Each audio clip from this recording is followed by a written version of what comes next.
చంద్రబాబు గారు ఫైనల్‌గా ఐటీ మంత్రిగా, రంగారెడ్డి జిల్లా ఇన్ఛార్జ్ మంత్రిగా ఒక 2, 3 క్వెషన్‌లతో మనం ముగిద్దాం. ఐటీ మినిస్టర్‌గా ఉన్నారు, ఇండస్ట్రీస్ మినిస్టర్. ఇంతకుముందు కేటీఆర్ ఒక ప్రత్యేకమైన ఇమేజ్ అయితే ఆయన సొంతంగా తెచ్చుకున్నాడు. కేటీఆర్‌కి ఒక ఇమేజ్ వచ్చింది. అదే రేంజ్‌లో మీరు కూడా పనిచేస్తున్నారు. ఎలా ఉంది ఇది 22 నెలల పాలనలో? ఎన్ని పెట్టుబడులు తేగలిగారా? ఎలా ఉంది అంటే ఏం చెప్తారు? ఐటీ ఈరోజు ఉద్యోగాలు చాలా ఇచ్చామని ఇప్పుడు గత ప్రభుత్వం చెప్పుకుంది. ఇప్పుడు ఒక్కసారండి ఈరోజు ఐటీని ఓవర్ నైట్ బిల్డ్ చేయడం అనేది ఎవరికి తరం కాదండి. నేను అనేక సందర్భాల్లో కానీ ఈరోజు 92లో సాఫ్ట్వేర్ టెక్నాలజీ పార్క్ శంకుస్థాపన చేసినాం కాంగ్రెస్ పార్టీ ప్రభుత్వంలో. ఎన్ జనార్దన్ రెడ్డి గారు ముఖ్యమంత్రి గారు. అవును. ఆ రోజు కేంద్ర ప్రభుత్వం తీసుకున్న నిర్ణయం సాఫ్ట్వేర్ పరంగా మొత్తం దేశవ్యాప్తంగా కూడా టెక్నాలజీ పార్క్స్ని ఏర్పాటు చేయాలని ఆలోచన చేసింది. అంటే అప్పటి నుంచి మొదలైంది. అవును. ఆ క్రమక్రమేణా అంతర్జాతీయ స్థాయిలో, జాతీయ స్థాయిలో సాఫ్ట్వేర్కు సంబంధించిన డిమాండ్ మేరకు, అవసరాల మేరకు, దాని అడ్వాన్స్మెంట్ మేరకు సాఫ్ట్వేర్ అభివృద్ధి చెందింది. 2004లో మళ్ళీ వచ్చాం. ఆ రోజు చాలా సంస్థలు వచ్చినాయి. చాలా సంస్థలు 2004 నుంచి 14 వరకు ఇక్కడ వారి సెంటర్స్ను పెద్ద ఎత్తున స్థాపించడం జరిగింది. కొంచెం 9 to 14 మధ్య కొంచెం ఆగింది ఉద్యమం తెలంగాణ కొన్ని మూవ్‌మెంట్. సందర్భాల్లో 9లో కూడా వచ్చినాయి. అదే. సో మేము ఇదే తెలంగాణ వచ్చిన తర్వాతనే మేము మొదలుపెట్టినాం కనుక ఇంత కనబడుతుంది. అంటే సరే మీడియా ప్రెజెన్స్ ఎక్కువైపోయింది. అంటే 10 ఏళ్లలో ఏం ఐటీ గాని ఇండస్ట్రీస్ గాని రాలేదంటారా తెలంగాణకి? డెఫినెట్లీ గ్లోబల్ డిమాండ్స్ మేరకు ముందుకు తీసుకెళ్లాల్సిన అవసరం ఉంది. తీసుకెళ్లారు.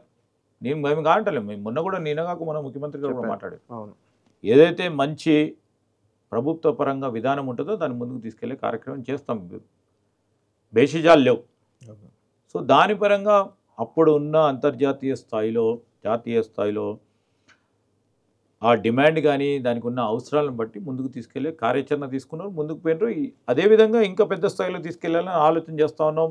సాంకేతికమైన పరిజ్ఞానం చేంజ్ అవుతూ ఉంది. ఈరోజు ఆర్టిఫిషియల్ ఇంటెలిజెన్స్ వచ్చింది. దాన్ని ఏ విధంగా మనకున్న సాఫ్ట్వేర్ టెక్ సంబంధించిన ఎంప్లాయీస్ ఏ విధంగా దాన్ని మనం ఉపయోగించుకొని ముందుకెళ్ళాలి అనే ఆలోచన ప్రక్రియలో ఇప్పుడు వచ్చింది కనుక ముందుకు తీసుకెళ్లే కార్యక్రమం తీసుకెళ్తాం. సో ఎవరి అంతఃపూర్వకం ఉన్న 2009 నుంచి 14 అంతఃపూర్వకం ఉన్న అప్పుడున్న ఐటీ శాఖ కూడా లేకపోతూ ఉండే. అప్పుడు ఉన్న వారిదైన శైలిలో తీసుకెళ్ళిండ్రు. ఎక్కడ కూడా లక్షల కోట్లు దావోస్ వెళ్ళాం, పెట్టుబడులు తెచ్చాం, అవి ఎక్కడ కనిపించట్లేదని ఒక చర్చ. ఇక్కడ నుంచి అక్కడికి తీసుకెళ్లి పెట్టుబడులు తెచ్చారని ఒక చర్చ. ఏం చెప్తారు? ఉదాహరణ చెప్తానండి, కావాలని రాజకీయంగా ఏమన్నాడు. మన ముంబై, మహారాష్ట్ర రాష్ట్రం సంబంధించిన ముఖ్యమంత్రి గారు వచ్చారు. హైయెస్ట్ ముంబైకి వచ్చినట్టుంది కదా పెట్టుబడులు. ముఖ్యమంత్రి గారు వచ్చినప్పుడు 1,00,000 కోట్లకు పై చెలకు ఒక సంస్థ, మహారాష్ట్రకు సంబంధించిన సంస్థ, అవును, అంతర్జాతీయలో ప్రజెన్స్ ఉన్న సంస్థ పెట్టింది. అక్కడికి పెట్టింది. ఆడికి వచ్చి మహారాష్ట్రలో పక్కనే ఉంటుంది సచివాలయం, ఈ పక్కనే ఉంటుంది ఆఫీస్, ఎందుకు వచ్చి అక్కడ తీసుకోలేదంటే మీనింగ్ అర్థమేమని ఉంటుందండి. ఆఫ్ కోర్స్ వచ్చినాయి, మనకు వచ్చాయి పెట్టుబడులు.